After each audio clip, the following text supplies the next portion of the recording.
पटेल का बेटा है। ये लड़ेगा लड़ेगा लड़ेगा, डरेगा। मैं षड्यंत्रों से डरने वाला नहीं हूं, मैं तो खुली किताब हूं। मैंने कह दिया सीबीआई से जांच कराइए, डरते क्यों हैं, कराइए।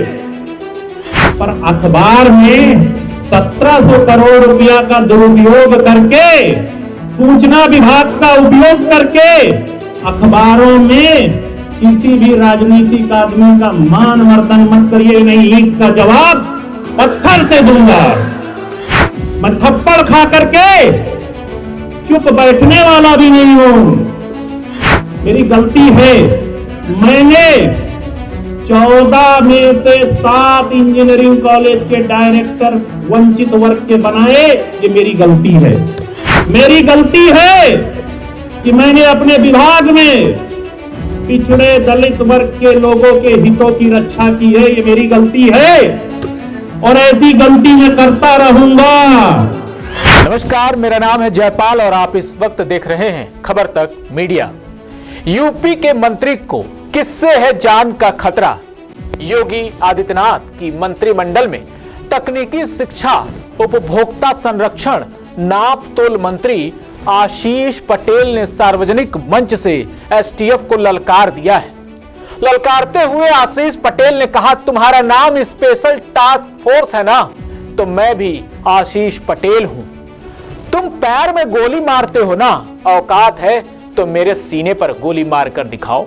यह दरअसल अनुप्रिया पटेल के पति हैं और सोनेलाल पटेल के विरासत को संभाल रहे हैं। यह बयान किसी डर और साजिश की ओर इशारा भी कर रहा है। उन्होंने यह भी कह दिया कि मुझे पता है आज के बाद और भी षड्यंत्र होंगे, लेकिन मैं डरने वाला नहीं हूं, मैं लड़ूंगा। लेकिन मैं एसटीएफ को भी बता देना चाहता हूं, तुम्हारा नाम स्पेशल टास्क फोर्स है ना, तो मेरा नाम आशीष पटेल है। तुम पैर पे गोली मारते हो ना, औकात हो तो सीने पे मेरे गोली मार के दिखाओ। मुझे पता है आज के बाद से मेरे खिलाफ और षड्यंत्र होंगे। पर फिर से मैं आप सबसे पूछता हूं, मुझे डरना चाहिए या लड़ना चाहिए? बोले डरना चाहिए या?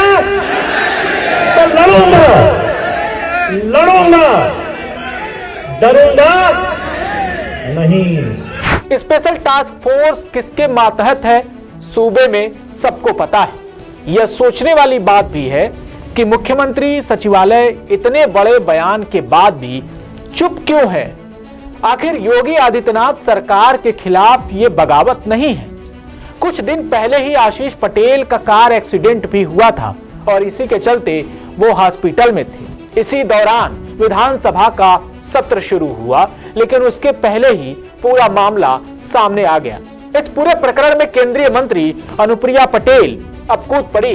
उनके पिता डॉक्टर सोनेलाल पटेल ने अपना दल की स्थापना की थी, लेकिन उनके मृत्यु के बाद अनुप्रिया ने पार्टी की कमान संभाल ली और पार्टी का नाम रखा अपना दल सोनेलाल।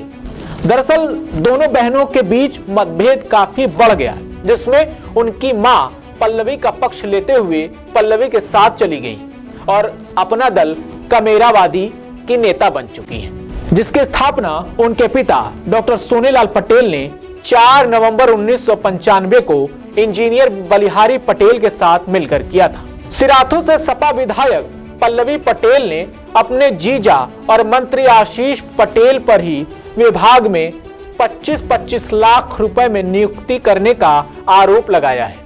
अब जीजा और साली का मामला सामने आया है तो जाहिर है लोगों की दिलचस्पी बढ़ेगी। यह रिश्ता जितना पुराना है उतने ही दिलचस्प इनके आरोप भी हैं।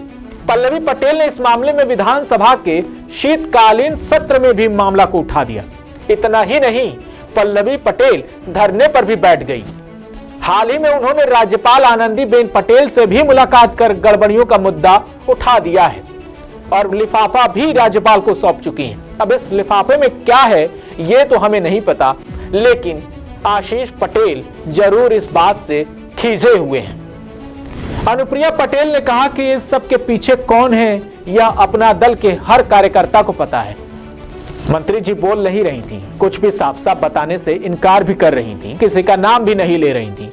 लेकिन अगर आपको कोई गलतफहमी है, आप अपना दल के किसी कार्यकर्ता की छवि को नुकसान पहुंचा सकते हैं, तो आप गलत साबित होंगे, ऐसा अनुप्रिया पटेल ने कहा। अपना दल जानता है कि कैसे बदला लेना है, ये अनुप्रिया पटेल ने उस दिन कहा जब पार्टी का राष्ट्रीय अधिवेशन की बैठक चल रही थी। अपना दल के किसी भी कार्यकर्ता या नेता की प्रतिष्ठा पर अगर आंच आएगी तो हम उससे कतई समझौता नहीं करने वाले हैं और हमें जवाब देना आता है। वो किसके इशारे पर चल रहे हैं, कहां से चल रहे हैं, कैसे चल रहे हैं, अपना दल का एक एक शुभचिंतक और समर्थक भली भांति जानता है। यानी अलग अलग जगहों से आए कार्यकर्ताओं को संबोधित किया जा रहा था। दरअसल 69,000 शिक्षकों की विवादास्पद भर्ती का मुद्दा भी उठाते हुए केंद्रीय राज्य मंत्री ने कहा कि अपना दल इस बारे में बात करेगा और इस मुद्दे को हल करने के लिए जिम्मेदार लोगों को आखिर सुनना ही होगा। हम पिछड़ों और दलितों से जुड़े मुद्दे उठाते रहेंगे। अपना दल के खिलाफ साजिश करने वालों को करारा जवाब मिलेगा। अब सवाल यह है कि पतिदेव के विरुद्ध यदि कोई कार्रवाई होती है तो अनुप्रिया एनडीए के साथ बनी रहेंगी या नहीं, ये एक बड़ा सवाल है, क्योंकि अनुप्रिया ऐसा कभी करने की हिमाकत कर नहीं सकती हैं। डबल इंजन सरकार का एक चेहरा यह भी है, मोदी जिस परिवारवाद की समाप्ति का संकल्प संसद में लेते हैं, उसका सच यूपी में आप देख सकते हैं। पतिदेव पर पैसे को लेकर शिक्षकों की नियुक्ति का आरोप है और पत्नी दिल्ली से आकर उनका बीच बचाव कर रही है। लेकिन एसटीएफ से भगवा सरकार के एक मंत्री की जान को खतरा है। यह बात समझ में नहीं आती, क्या सूबे का एक मंत्री अपने ही मुख्यमंत्री की ओर क्या इशारा करना चाह रहा है, और क्या यह सरकार के खिलाफ बगावत नहीं है? क्या ये बात अब तय नहीं हो रहा कि आशीष पटेल बगावती सुर अपना रहे हैं? और क्या ऐसा है कि दिल्ली और यूपी में अब एक साथ कुछ भी ठीक नहीं चल रहा है और अंदर खाने कुछ तो पक रहा है? तंत्र है तो मेरे पास जनतंत्र है, और लड़ाई में हमेशा कौन जीतता है? कौन जीतता है? जनतंत्र। 1700 करोड़ रुपया का दबाव है। मैं तो भिखारी आदमी। मैंने तो यह भी कहा कि मैं और मेरी पत्नी भारत सरकार में मंत्री हैं। 2012 में पहली बार विधायक बनी थी और अभी वो भारत सरकार में मंत्री हैं। उनकी भी संपत्ति की जांच करा ली जाए, मेरी भी संपत्ति की जांच करा ली जाए। कितनी संपत्ति बढ़ी? दरअसल आशीष पटेल और अनुप्रिया पटेल ये दोनों एनडीए सरकार का हिस्सा हैं। एक यूपी में मंत्री हैं और दूसरे केंद्र में, लेकिन दोनों मलाई काट रहे हैं।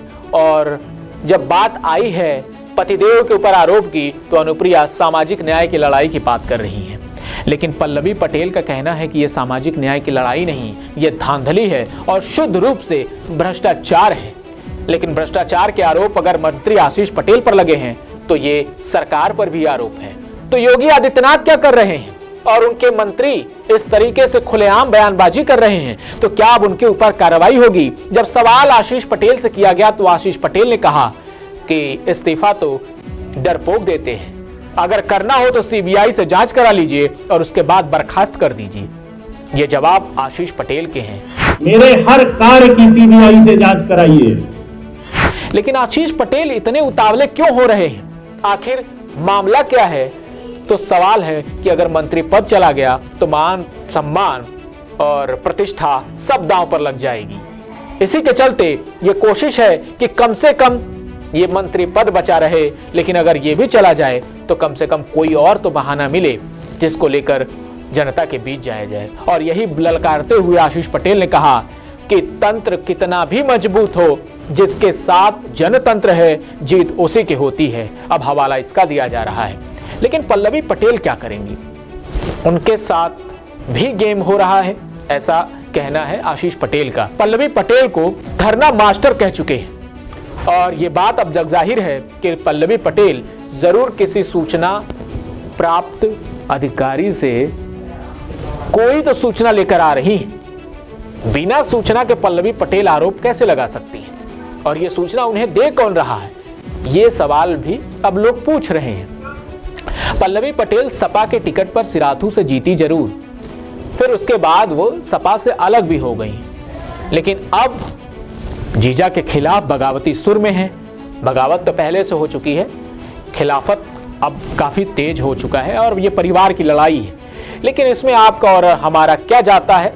जाता सब कुछ, क्योंकि सरकार में मंत्री हैं और मंत्री हमारे और आपके ही कामकाज को देखते हैं। दरअसल प्राविधिक शिक्षा विभाग में घोटाले की बात हुई थी और उसमें यह कहा गया था कि जितने राजकीय इंजीनियरिंग कॉलेज हैं उनमें प्रमोशन आशीष पटेल ने पैसे लेकर दिए हैं। और ये बात आशीष पटेल ने साफ करते हुए कहा कि ऐसा कुछ भी नहीं है और पूरा चिट्ठा निकाल कर रखते हुए कहा कि अगर मेरी सरकार में, अगर मेरे मंत्रालय में मेरी वजह से किसी भी काम में कोई गड़बड़ी आई हो तो उसकी सीबीआई जांच करा ली जाए और उनके और उनकी पत्नी की संपत्ति की जांच भी हो जाए। ये बात भी खुलेआम आशीष पटेल कह रहे हैं। कौन सच्चा है और कौन झूठा है ये तो हम नहीं कह सकते, लेकिन अब जनता को तय करना है कि राजनीति के इस दौर में क्या क्या देखना बाकी रह गया है। देखना यह होगा कि क्या आशीष पटेल पर यूपी सरकार कोई एक्शन लेती है, क्योंकि यूपी सरकार के ही अधिकारी सूचना विभाग के निदेशक के ऊपर अब बात आ गई है और कहा जा रहा है कि शिशिर सिंह ये सब कर रहे हैं मीडिया में इमेज को लेकर। आशीष पटेल ने यह भी आरोप लगाए कि सूचना विभाग के जो डायरेक्टर हैं शिशिर सिंह, उन्होंने मीडिया में इमेज धूमिल करने के लिए 1700 करोड़ रुपए खर्च किए हैं। अब इन आरोपों का जवाब कौन देगा ये तो हमें नहीं पता, लेकिन सरकार को यह स्पष्ट करना चाहिए और योगी आदित्यनाथ को भी ये साफ करना चाहिए कि इन मंत्री के आरोपों में कितना दम है। वहीं दूसरी तरफ आशीष पटेल ये भी कह रहे हैं कि वो योगेश वर्मा नहीं है, वो सरदार पटेल के वंशज, सरदार पटेल का बेटा है। अब देखिए बात अपने पर आई है तो सरदार पटेल तक चली गई है। अब मामला क्या है ये तो आगे ही पता चलेगा। फिलहाल इन्हीं सवालों के साथ आपको छोड़े जाते हैं और जवाब तलाशने की कोशिश हम भी करेंगे, लेकिन आप अपनी प्रतिक्रिया हमें जरूर दीजिएगा। बस इतना ही, नमस्कार।